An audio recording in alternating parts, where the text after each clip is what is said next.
rinnova la sua disponibilità ad aiutare le popolazioni colpite dal maltempo. Il presidente Zoppas ha la priorità ora, dice, di muovere velocemente gli alberi abbattuti. E a 2 settimane dalla piena del Piave la situazione in Golena continua ad essere difficile. Alcuni residenti sono costretti ancora a rimanere fuori casa ed intanto in azione anche gli sciacalli. Si è spento dopo 2 giorni di agonia l'anziano ottantenne investito martedì pomeriggio a Conegliano mentre attraversava la strada, fatale trauma cranico riportato nel sinistro.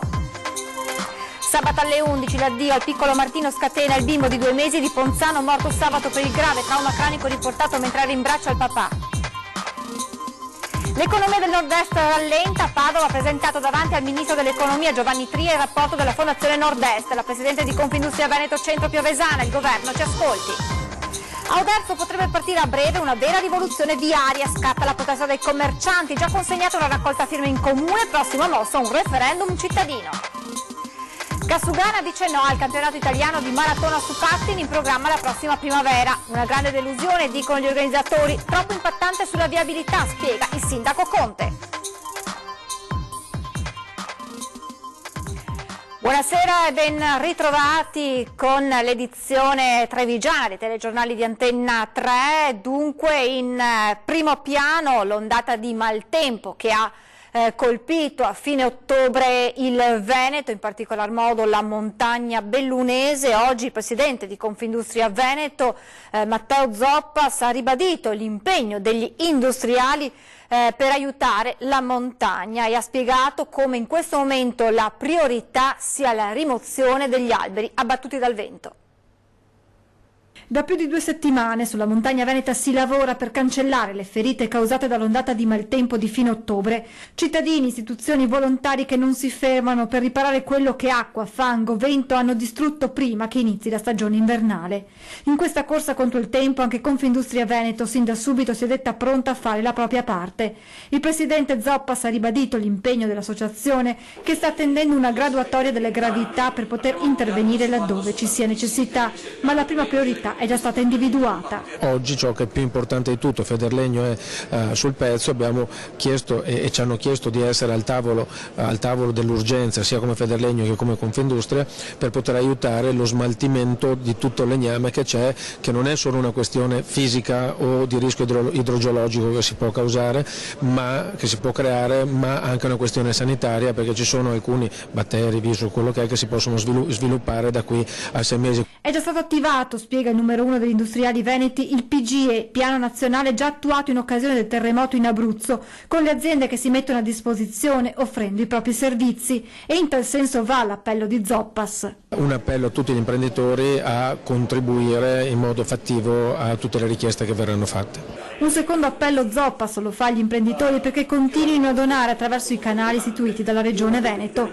E con la nomina poi del governatore Zaia commissario straordinario, conclude il presidente degli industriali veneti, si farà un ulteriore passo in avanti. Il governatore della regione Luca Zaia credo che sia un'autorevolezza necessaria e un livello di autorevolezza necessario per aumentare l'efficienza, l'efficacia e la rapidità, chiamiamola anche autonomia se vogliamo. E andando nel Trevigiano, quei comuni lungo la golena del Piave, a 2 settimane dalla piena del fiume, ci sono ancora dei cittadini costretti a rimanere fuori casa e chiedono aiuto e contemporaneamente denunciano anche l'azione che spesso accade in queste situazioni degli sciacalli. Un'ondata di fango e acqua hanno sommerso le case della Golena del Piave. A 2 settimane da quel giorno si continua a pulire per cercare di sistemare, ma alcuni residenti sono ancora ospitati da amici o parenti con le case assolutamente inagibili. Sabrina, che abita in via Grave Ponte, ripercorre quei momenti di paura. Verso le 4:30 sono venuti i vigili con l'ordine di sgombero. Siamo state ospitate da amici e parenti, dove siamo tuttora. E il giorno dopo avevamo l'acqua fino al 2° piano, perciò tutto quello che avevamo portato su per cercare di salvare abbiamo perso quasi tutto. Un evento così, racconta, non l'avevamo mai visto. Mia madre l'ha visto nel 66, però dice che così non l'ha mai visto, anche perché nel 66 ha rotto gli argini, perciò anche se usciva dai balconi sopra è rimasto 2 orette, qui è rimasta 48 ore anche l'acqua di sopra, perciò la casa è diventata invivibile e inagibile. Mobili, utensili, tutto è stato sistemato fuori dalla casa per cercare di pulire. Il risultato è stato l'arrivo degli sciacalli. Oltretutto ci sono stati sciacalli che prendevano le cose che la gente della Golena buttava fuori. Il comune è stato informato, almeno da me, e io al momento non vedo niente. Sabrina chiede di poter affittare una casa per poter almeno passare l'inverno. I danni che ha subito la sua abitazione sono davvero ingenti. Alcuni professionisti che ad occhio hanno visto parlano di 150-180 mila euro solo alla struttura. Qui in Golena noi paghiamo le tasse, l'energia, il gas, come tutti. Le cose adesso non devono chiarirsi una volta per tutti, non solo per me ma anche per tutti gli abitanti delle Golene, perché vivono dentro, pagano le tasse, pagano tutto e credo che abbiano diritti come tutti. La cronaca 2 giorni fa era stato investito da un'auto mentre stava attraversando la strada. Oggi il suo cuore ha smesso di battere, è morto l'80enne investito a Conegliano. Si è spento dopo 2 giorni di agonia l'anziano investito martedì pomeriggio a Conegliano mentre attraversava la strada. A portare alla morte il pensionato Alberto Signorato di 80 anni sono state le complicazioni seguite all'incidente. Nell'immediato infatti non era sembrato aver riportato lesioni gravi e invece il trauma cranico seguito alla caduta a terra ha avuto poi un'evoluzione negativa.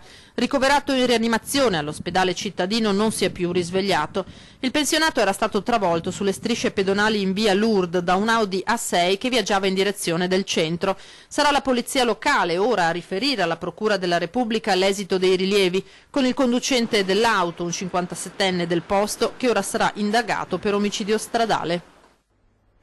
La Procura della Repubblica di Padova ha rilasciato il nulla osta per la sepoltura del piccolo Martino Scatena, il bimbo di 2 mesi di Ponzano, morto sabato per il grave trauma cranico riportato mentre era in braccio al papà. L'autopsia eseguita dal dottor Giovanni Cecchetto si è svolta ieri sera. Oggi il magistrato, ritenuti gli accertamenti conclusi, ha autorizzato i funerali del bambino che saranno celebrati sabato mattina alle 11 nella chiesa parrocchiale di Vascon.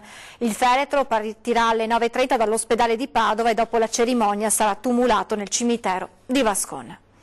Grave incidente questa mattina verso le 10:30 a Castelmigno di Resana. Un uomo di 78 anni, per causa ancora in fase di accertamento, è rimasto incastrato con la gamba sotto la fresa di un trattore. Sul posto sono arrivati subito i vigili del fuoco che hanno lavorato per mezz'ora prima di riuscire a liberare l'anziano dal macchinario. L'uomo è stato portato con l'elisoccorso del SUEM all'ospedale di Treviso. Immediate le indagini da parte dei carabinieri e degli ispettori del nucleo Spisar dell'USL 2. Economia, ci sono segnali di rallentamento a nord-est. A Padova ha presentato davanti al ministro dell'economia Giovanni Tria il rapporto della Fondazione Nord-Est. Gli industriali dicono: siamo preoccupati, il governo ci ascolti. Il primo segnale d'allarme era stato lanciato dalle Confindustrie di Padova e Treviso, adesso Veneto Centro. Crescita rallentata nel terzo trimestre, infrenata l'export. Non c'è pessimismo tra gli industriali del Veneto riuniti in università a Padova per la presentazione del rapporto della Fondazione Nord-Est. Veneto, Friuli Venezia Giulia e Trentino Alto Adige sono tornate a tirare nel 2017, ma la sfida, alla luce dei segnali più recenti, passa dalla capacità di innovazione e formazione di capitale umano. Davanti alla platea di industriali e al mondo accademico, il ministro dell'economia Giovanni Tria difende la manovra. Il dialogo con l'Europa resta aperto, ma il governo va avanti. Con la risposta inviata alla Commissione europea l'altro ieri, il governo ha ribadito la sua posizione in merito alla strategia che intende perseguire per rilanciare la crescita in Italia.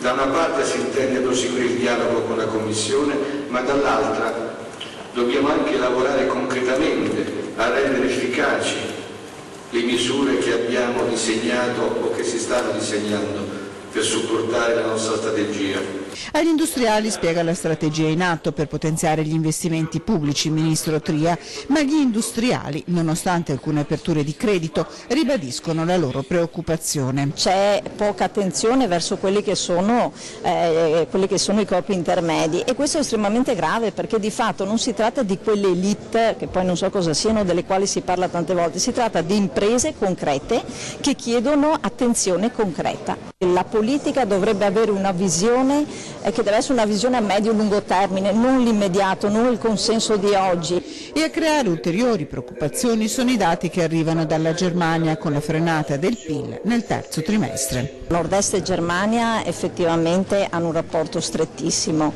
e perciò dovrebbe esserci da parte di tutti i governi, ma in particolare del nostro, ricordiamoci che comunque se lo spread si alza, se il costo del denaro è più elevato, ci sarà meno disponibilità per fare interessi da parte delle aziende. Brutta sorpresa ieri sera per Giacomo Savi, segretario cittadino della Lega, che al ritorno da una riunione si è trovato l'auto razziata dai ladri. Intorno alle 19:30 l'esponente trevigiano del Carroccio è tornato alla sua auto parcheggiata in via Sant'Elena Imperatrice, in zona Monigo a Treviso. Ha trovato il finestrino rotto e la sua borsa con dentro segni, carta di credito e 5.000 euro in contanti sparita. Savi ha subito allertato i carabinieri per sporgere denuncia. Ora i militari visioneranno le telecamere di sorveglianza della zona per dare un nome ai responsabili. Intanto è stato accertato che i ladri dopo il colpo sono scappati in direzione Montebelluna effettuando 4 prelievi in quella zona, prelievi che sono andati a buon fine per un totale di circa 1.200 euro. Era sul camion quando si è sentito male, un forte dolore al petto, ha pensato subito ad un infarto, un camionista cieco di 52 anni che si trovava sul mezzo pesante davanti all'azienda Finextra. Aveva appena scaricato la merce quando ha accusato il dolore, non ha perso conoscenza e ha chiesto subito aiuto. Sul posto è arrivato l'elicottero del SUEM, l'uomo è stato subito ritrasportato al Cafoncello, l'arrivo tempestivo dei soccorsi gli ha salvato la vita. Il camionista aveva infatti un infarto in atto, ora si trova ricoverato a Treviso presso l'unità coronarica. Una grande delusione, così la polisportiva Casier commenta il no ricevuto da Cassugana al campionato italiano di maratona sui pattini che era in programma per la prossima primavera, troppo impattante sulla viabilità, spiega il sindaco Conte, l'evento è stato così cancellato. Per Treviso era ormai un appuntamento fisso in primavera, quello con il Roller Day e con il mondo dei pattini, tanto che la società organizzatrice, la polisportiva Casier, dopo 10 anni si era vista assegnare dalla federazione il campionato italiano di maratona con una data già fissata, il 19 maggio del 2019, in cui in città dovevano arrivare atleti da tutta Italia e anche dall'estero. Ma l'evento non si farà, l'amministrazione comunale ha di fatto detto no, troppo d'impatto sulla viabilità cittadina, provvedimenti come la chiusura del PUT per ben 5 ore. Alla polisportiva è stato chiesto un taglio drastico dei tempi. Ridurre a 3 ore, diciamo così, l'evento, ma l'evento era a 3 ore, voleva dire naturale, non avere più quei connotati, diciamo così, che noi non avevamo fatto nell'arco di tutti questi anni. Il sindaco Conte si dice dispiaciuto ma non torna indietro. Nulla contro il pattinaggio, ma è proprio una questione logistica. Tante associazioni del territorio ci avevano manifestato qualche perplessità perché i disagi che la chiusura del PUT comporta sono veramente purtroppo troppi. Senta, ma possiamo pensare che si inauguri una nuova stagione di selezione, un po' delle manifestazioni che arriveranno in città? No, guardate, le manifestazioni sono davvero tante e la selezione ha riguardato pochi. Stiamo cercando, come nel caso della Treviso Marathon, di trovare soluzioni alternative per alleggerire i disagi all'interno del centro storico, perché tra manifestazioni culturali e manifestazioni sportive il calendario sta diventando importante, addirittura a volte troppo importante, e i disagi prevaricano i vantaggi. Resta la delusione della polisportiva, che vedeva nella possibilità di portare a Treviso il campionato italiano un premio per il lavoro svolto in questi anni e una vetrina importante per la città e questo sport. Occasione persa, impensabile, conclude il presidente, trasferire l'evento altrove. Ci vuole del tempo, bisogna trovare una città che abbia dei contenuti, diciamo così, sulla falsariga di quello che ci offriva la città di Treviso, e non è facile, però ormai bisogna parlarne fra 2 anni se esistono questi passaggi. Al momento diciamo che siamo costretti a rinunciare perché appunto non ci sono i parametri per poter proseguire. E contro il problema delle ludopatie il Comune di Treviso è pronto dal prossimo anno ad agevolare tramite le imposte comunali quegli esercizi commerciali che non ospiteranno all'interno slot machine. Giovani che si avvicinano al gioco d'azzardo. Per alcuni è semplicemente un divertimento, per altri il passatempo può sfociare in patologico. Ci sono poi gli anziani, ma anche le casalinghe o i padri di famiglia. Una piaga, quella delle ludopatie, che investe anche Treviso, terza in Veneto per il gioco d'azzardo.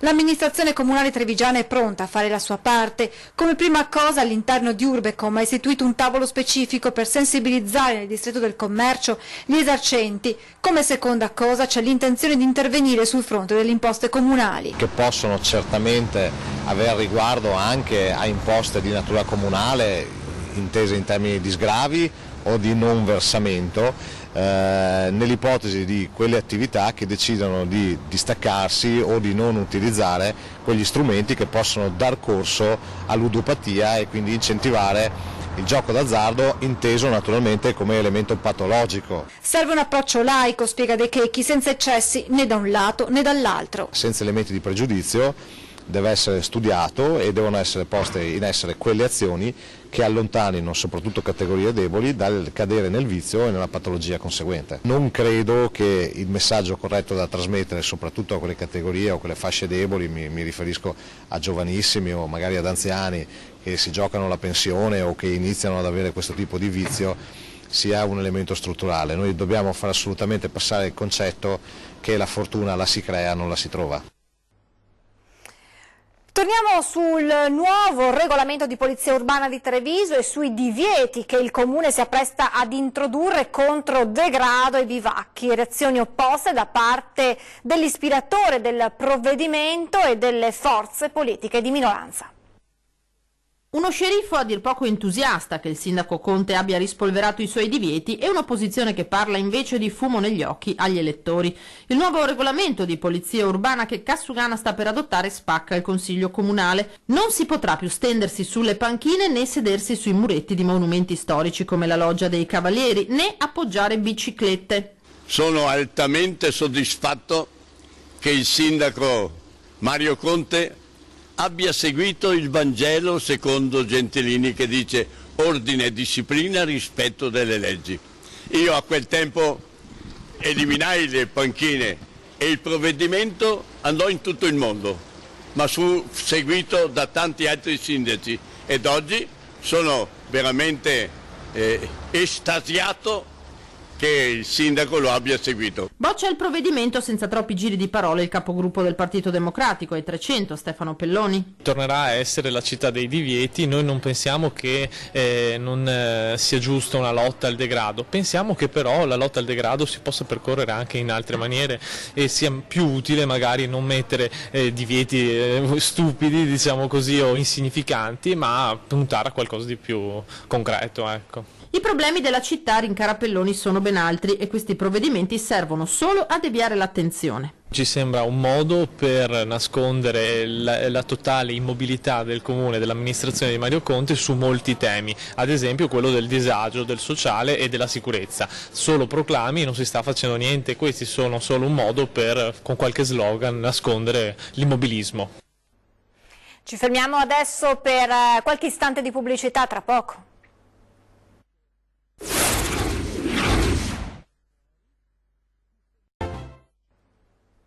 Di nuovo in diretta con le notizie da Treviso e provincia, andiamo proprio in provincia, a Oderzo, perché potrebbe partire a breve una vera rivoluzione viaria. In via Garibaldi è stato proposto il senso unico e scatta la protesta dei commercianti. Via Garibaldi nel cuore di Oderzo, questa è una delle strade coinvolte in quella che è stata definita una vera e propria rivoluzione viaria, ma la protesta dei commercianti è immediata. Già penalizzati dai centri commerciali, i piccoli esercenti stanno facendo fatica a rimanere a galla e questo potrebbe essere un colpo di grazia. Non ci sembra il caso che in momenti come questi, dove il commercio centro storico qui a Oderzo già un po' ne soffre, che vengono fatte modifiche alla viabilità, perché sicuramente noi pensiamo che ci sarà una ricaduta in negativo per tutti i commercianti. I commercianti hanno già raccolto le firme per dire no a questa viabilità fatta di sensi unici e piste ciclabili in diverse strade. Il documento è stato consegnato al Comune. Noi non siamo mai stati interpellati, ecco, almeno avremmo voluto essere stati interpellati prima di fare certe scelte. Così perdiamo la clientela, ci dicono esercenti e negozianti. Anche per me la mia clientela ha fretta e quindi capita che facciano il giro della rotonda, tornino indietro e hanno bisogno di trovare il parcheggio vicino. Se non lo trovano magari vanno da un'altra parte. Quella macchina che passa, quando arriva in fondo, è costretta per forza di cose a girarsene e si deve fare, per ritornare qua deve fare 2 km e mezzo. Penso che certamente può fare un giro una volta, la seconda volta se va da un'altra parte. Per prendere una pizza da me può andare, ci sono altri 20 pizzerie in giro, se ne va e non viene più da me. Io ho un bar, ho appena aperto, ho aperto perché c'era molto flusso di gente, credevo potesse portare benefici, ma se subito dopo l'apertura mi interrompono il traffico sicuramente non posso neanche partire bene con l'attività. L'idea ora è quella, se possibile, di promuovere un referendum cittadino. Siamo stati convocati per sentire che cosa? Una cosa che è già stata fatta, già stata decisa, e allora la nostra opinione non vale assolutamente niente. Non riesco a capire l'utilità e l'ho ribadito anche alla riunione. Non ha una logica. La vedo proprio senza senso per il momento, perché non mi sembra che nessuno si sia mai lamentato di problemi di traffico, di circolazione. Se uno percorre più chilometri in macchina va da sé che comunque c'è più inquinamento atmosferico, anche più inquinamento acustico. L'idea ora è quella, se possibile, di promuovere un referendum cittadino. Andiamo a Montebelluna perché dopo il viaggio nei pressi della stazione dei treni siamo andati dal sindaco Marzio Favero per fargli vedere la situazione e capire chi può risolverla. Capisco l'irritazione della gente che ha diritto a lamentarsi, però il problema è che qui abbiamo un'area che è divisa fra 3 soggetti diversi ed è proprio per questo che come Comune ci siamo attivati per promuovere un tavolo di lavoro unico affinché, pur essendoci 3 soggetti gestori, vi sia un approccio unitario a tutti questi problemi. A dicembre dovremo firmare un documento che stabilisce le priorità e i compiti di ciascuno. Tra amministrazione e comitato di quartiere c'è sempre stata massima intesa e collaborazione, ha detto il sindaco Marzio Favero. Per quest'area sono pronti nuovi ed importanti cambiamenti. Tra pochi mesi dovranno terminare i lavori di Ferrovie dello Stato in corso da inizio estate per la realizzazione di un nuovo binario con marciapiede, un cantiere che prevede anche l'ascensore per i disabili. Con questa nuova opera si metterà certamente mano anche all'accessibilità dei disabili al sottopasso, ha garantito il primo cittadino. È la grande occasione per riqualificare l'intero sistema e quindi per cambiare illuminazione, portare un nuovo arredo urbano, demolire una ex officina, recuperare nuovi parcheggi, migliorare la stazione anche delle autocorriere e realizzare un sistema di videosorveglianza che sia moderno, efficace e messo in rete con la polizia locale e i carabinieri. Già esiste per la parte pubblica ma non esiste nell'area interna alla stazione che è di competenza di RFI e quindi stiamo costruendo un programma di lavoro che di necessità si svilupperà nel 2019. Inaugurato ad Oderzo uno sportello di Ascotrade e Piave Servizi dove i cittadini potranno in un unico ufficio sbrigare le pratiche che riguardano le 2 società. Un unico sportello per andare incontro alle esigenze dei cittadini è quello che ha aperto i battenti in via Battisti ad Oderzo dove si concretizza la collaborazione tra Ascotrade e Piave Servizi. Non serve più che io faccia 2, 3, 4 uffici, posso venire qui, l'ufficio unico si occuperà di istruire ed evadere le pratiche di allacciamento, di voltura per quanto riguarda le bollette dell'acqua potabile, dell'energia elettrica e del gas. In un unico sportello i cittadini di Oderzo e dei 16 comuni del bacino Pitergino potranno sbrigare tutte le pratiche che riguardano le 2 utilities. C'è sicuramente un'economia di scala, mettere assieme le aziende oggi più che mai è utile, da una parte guardiamo all'interesse dell'azienda, dall'altra parte guardiamo all'interesse del cittadino. Un servizio innovativo che dà risposte concrete agli utenti e grazie a questo adesso ad Oderzo potrebbe arrivare un'ulteriore novità. La combinazione di questa unione di tipologie di servizi facilita anche, è stato un colpo di fortuna, facilita anche l'unione di un'altra tipologia di servizi perché dove c'era la sede prima di Piave Servizi adesso probabilmente verrà l'INPS e lì avremo un altro polo per il welfare. Vi lascio a 20:10, ospiti in studio Simone Scarabelli e Alberto Villanova, rispettivamente consigliere regionale del Movimento 5 Stelle e della Lega. È tutto con le notizie da Treviso e provincia, ci fermiamo qui, vi lascio le previsioni del tempo, grazie per l'attenzione, buona serata.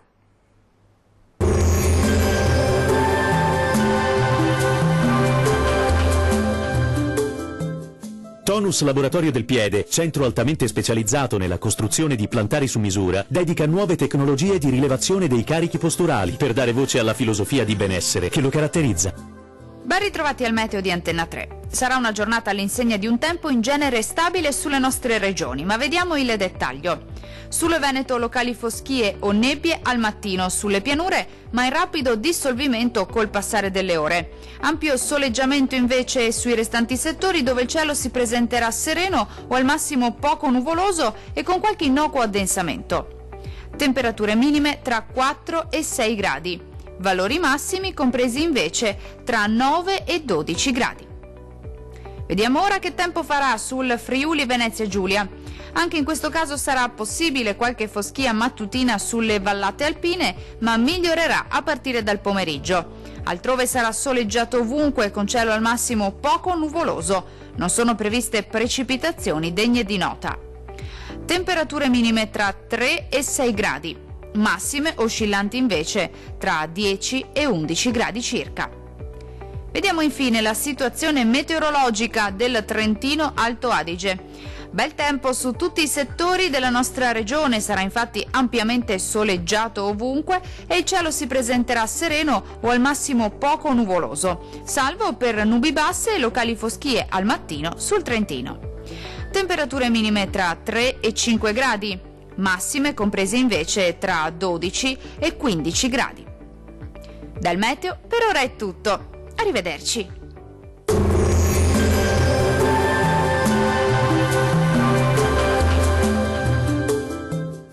Tonus è il miglior negozio di calzature e moda comoda. Qui troverete il più vasto assortimento di calzature Fratelli Tomasi, eleganza e comodità, perché camminare è vivere.